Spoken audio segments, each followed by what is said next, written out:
ஜூன்ல கொடுத்தோம். ரெண்டு FA1, FA2 and midterm. Midterm-ஓட first term.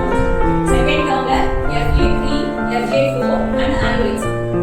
11th standard. Next March period. Next April இது 12th standard start ஆகும். இந்த JEE NEET students அவங்களுக்கு ஸ்பெஷல் கோர்ஸ் அந்த மாதிரி அவசியம் வந்து மெயின் நாலேஜ் இன்டீரியர்ஸ் இருக்குது. மெயின் நாலேஜ் அப்புறமா உங்களோட வீடியோ வந்து நீங்க கொஞ்சம் மெயின் நாலேஜ் இன்டீரியர்ஸ் ஸ்டார்ட் பண்ணி ஒரு எக்ஸாம் கான்சென்ட்ரேட் பண்ண ஆரம்பிச்சோம். நீங்க தனி சிலபஸ்ல கிடையாது. ஒரு எக்ஸாம் படிக்கிற பிசினஸ் சிலபஸ் தான். ப்ளஸ் 1 அந்த ப்ளஸ் 2 சேர்ந்து தான் அந்த நீட் JEE வந்து இவங்களுக்கு வந்து ஒரு எக்ஸாம் எந்த டைம்ல நீட் JEE ஸ்டார்ட் பண்ணிட்டு ஒரு எக்ஸாம் கோர்ஸ் பண்ண ஆரம்பிச்சோம். இப்போ நீட் பத்தி உங்களுக்கு என்ன தெரியுதுன்னு நான் ஒரு சின்ன இந்த JEE நீட் எழுதுறது வந்து ப்ளஸ் 2 எக்ஸாம்ல 55% வாங்குறாங்க. ஆனா JEE நீட்ல அந்த வயசு இருக்கு. அது தகுந்த மாதிரி அவங்க கவர்மெண்ட் காலேஜஸ் வந்து கவுன்சிலிங் பேஸ்ல அப்படியே இருக்கும். ஒருவேளை நம்ம கவுன்சிலிங்ல உங்களுக்கு ஒரு காலேஜ் வேற ஒரு ஸ்டேட்ல இருக்கிற காலேஜ் ஏன்னா NEET JEE central government exam common test for medicine and export அப்படிங்க இந்தியாவுல எந்த காலேஜ் வேணாலும் நீங்க அப்ளை பண்ணி சீக்கலாம். But this is a basic ethics. இப்போ நீங்க நீட் JEE-ல ஸ்கோர் கம்மியா வாங்கி போர்ட் எக்ஸாம்ல ஹை ஸ்கோர் வாங்கினாலும் உங்களுக்கு சீட் தான் கிடைக்கும். நீட் JEE வெச்சுனா அவங்க சீட் கிடைக்கும். அதே மாதிரி நீங்க பிளான் பண்ணும்போது தெளிவா பண்ணிக்கோங்க. நீட்டா JEE-ஆ அப்படின்னு ரெண்டு வரைக்கும் தான் பப்ளிஷ். +1 +1 போயாச்சுன்னா நீட் போறேன்னா அதுக்கான நீட் சிலபஸ் JEE போறேன்னா அதுக்கான சிலபஸ் அதான் நீங்க வந்து ஒரு மீட்டிங் வைப்பாங்க.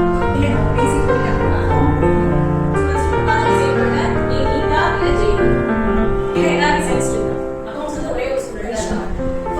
அவங்க நீ இருக்கிறவங்க மட்டும் தெளிவா உட்காந்து ஒரு நாள் 2 நாள் ஒரு வாரம் ஒரு மாசம் பிளான் பண்ணா அதுக்கப்புறமா தான் கான்சென்ட்ரேட் பண்ணிக்கலாம். அந்த வயசுல உங்களுக்கு கிளாஸ் ஓகே 10th எஃபர்ட் போட்டாங்களோ அந்த எஃபர்ட்டை இப்போ நீங்களே உங்களுக்கு போடணும். ஒரு போர்ட் எக்ஸாம் அவங்க பாஸ் பண்ணி கொண்டு வந்தாச்சு. உங்களுக்கு எப்படி படிக்கணும், எந்த மாதிரி நோட்ஸ் எடுக்கணும், எந்த மாதிரி டைம் ஸ்பெண்ட் பண்ணணும், எந்த மாதிரி ஃபுட் சாப்பிடணும், எந்த டைம் எடுத்து எந்த மாதிரியான ஃபுட் எடுத்து நம்ம டிவைடட் ஆகாம இருக்கும் அதெல்லாம் நீங்க பார்த்து நீங்க கற்றுக்கிட்டு உங்களை நீங்களே கைட் பண்ண ஆரம்பிச்சு 18 வயசு ஆகும்போது வேஸ்ட் ஆக போயிட்டு சம்திங் யோசிச்சு அப்பதான் வந்து நீங்க அண்டர்ஸ்டாண்ட் பண்ணி நீங்க லைக் டோட்டல் ஃப்ளோஸ் கம்ப்ளீட் பண்ணிட்டே இருப்பாங்க. கரெக்ட் தானே? இன்னும் சயின்ஸ் அக்கவுண்ட்ஸ் கூட +1ல தான் கொஞ்சம் படிப்பாங்க. சயின்ஸ் மேத்ஸ் எல்கேஜி இருந்து படிச்சாங்க. அந்த சயின்ஸ் டேர்ம்ஸ் மேத்ஸ் கான்செப்ட்ஸ் எல்லாமே ஒரு அட்வான்ஸ் லெவல்ல இருக்கு அதனால நீங்களும் கொஞ்சம் சேஃப் இன்ட்ரெஸ்ட் எடுத்து மேத்ஸ் சொன்ன மாதிரி சேஃப் இன்ட்ரெஸ்ட் அவங்களுக்கு உங்களை மாதிரி 10th உங்களுக்கு எப்படி கைட் பண்ணாலும் அந்த மாதிரி இன்னும் அண்டர்ஸ்டாண்டிங் அவங்க கைட் பண்ணுற சுச்சுவேஷன் சரியா? அதனால படிக்க ஆரம்பிச்சு டே 1ல இருந்தே படிக்க ஆரம்பிச்சு இது பெஞ்ச் கோர்ஸ் தானே இந்த சப்ஜெக்ட் ஸ்டார்ட் பண்ணதானே அப்படிங்கிற நீங்கள டே 1ல இருந்து ஆரம்பிங்க. நீங்க +1 தானே +2ல போய் புக் எக்ஸாம் படிச்சுக்கலாம் அப்படிங்கிறது ரொம்ப தப்பான கான்செப்ட். +1ல நீங்க என்ன பண்ணிட்டீங்கன்னா அது சேர்த்து JEE அதனால நீங்க இது மட்டும் கிடையாது 8th ஸ்டாண்டர்ட்ல இருந்து நடக்கிற சயின்ஸும் மேத்ஸ் தான் JEE புரியுதா?